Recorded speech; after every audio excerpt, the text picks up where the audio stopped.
as we continue through 2 Timothy, we are at that place where Paul is telling Timothy exactly what people will look like in the end times. This is why this letter is so important in preparing for the end times. He was preparing Timothy for the end times. And it was meant to prepare you and me and all of humanity for that end times, because what Paul is getting at is that what is happening to him and Timothy in that exact moment. He's in chains. He's in jail for proclaiming the name of Jesus Christ. Everybody else has been imprisoned and or is already dead at this point that was following Jesus, because they were proclaiming the name of Jesus Christ. And now what we're seeing in today's world is people are being persecuted all over this world because they're proclaiming the name of Jesus Christ. But in America, it's not so. We can proclaim whatever we want to proclaim. And it's even becoming more of an evil thing than it is really the church of Jesus Christ, which is the hands and feet of Jesus Christ. It's just more of a show now. But it's you can have your show. You're free to have your show. And we believe as Americans that someday we're just going to get raptured up and only bad things happen to other people, non-Americans, not us. And that is far from the truth.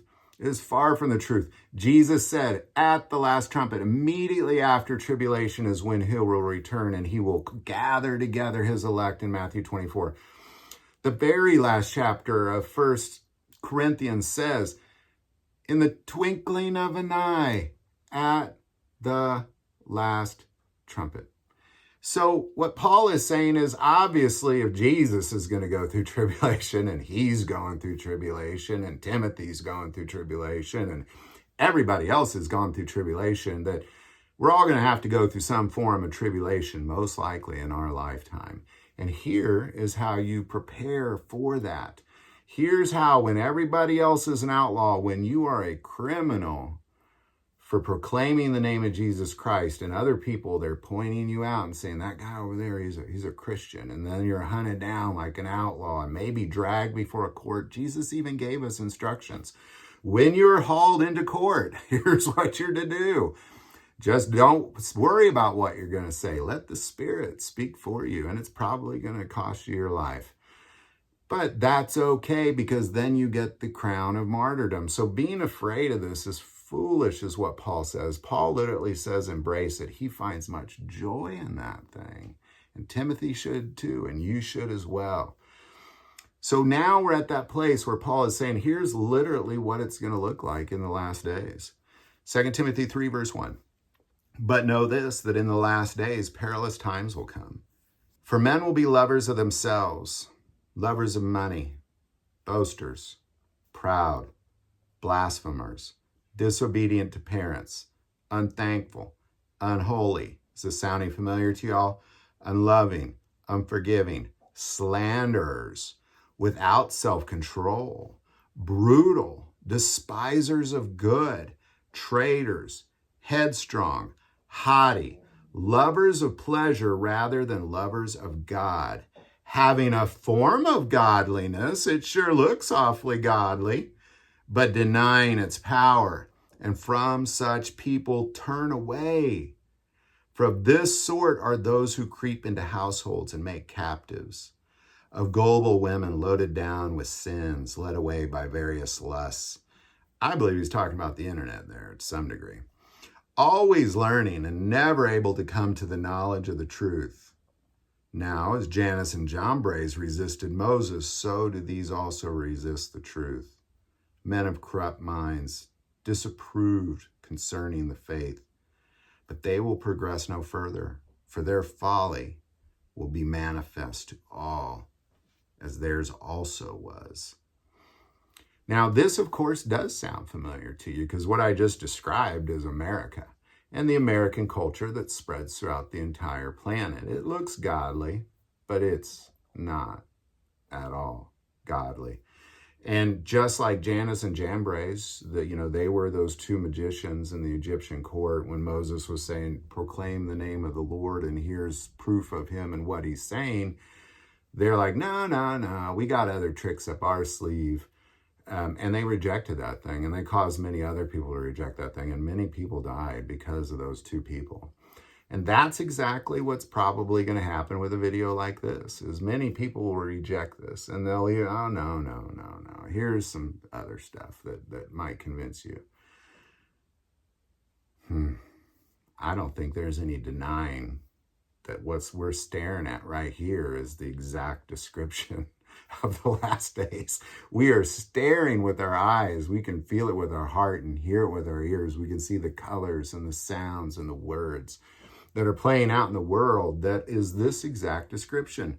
But know this, that in the last days, perilous times will come. They sure are.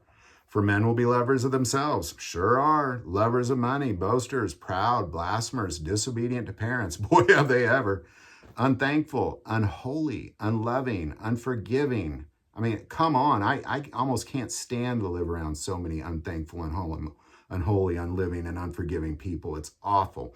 Slanders. Good Lord. People slander so much, it's silly. Christians. I remember standing up in the church saying, slanders, quit slandering. Without self-control, brutal, despisers of good, traitors. Bunch of those lately. Headstrong, haughty, lovers of pleasure rather than lovers of God. How many of y'all watch more porn than read the Bible? Just saying. And from such people turn away. Having a form of godliness but denying its power. That's what the church is. They have a form of godliness, but they are denying the power of God in that place. That's why there's no miracles taking place. That's why you're not seeing healings take place in those churches. They happen. They're just not happening there. And it's not God's fault. They are denying the power of God. For of this sort are those who creep into households and make captives of gullible women loaded down with sins, led away by various lusts. Yeah, you know what I'm talking about. Always learning and never able to come to the knowledge of the truth. And that's really what we are. Like we have more knowledge than any other civilization ever, but we somehow can't come to the truth of what's happening around us. Now, as Jannes and Jambres resisted Moses, so do these also resist the truth. I mean, you know the truth.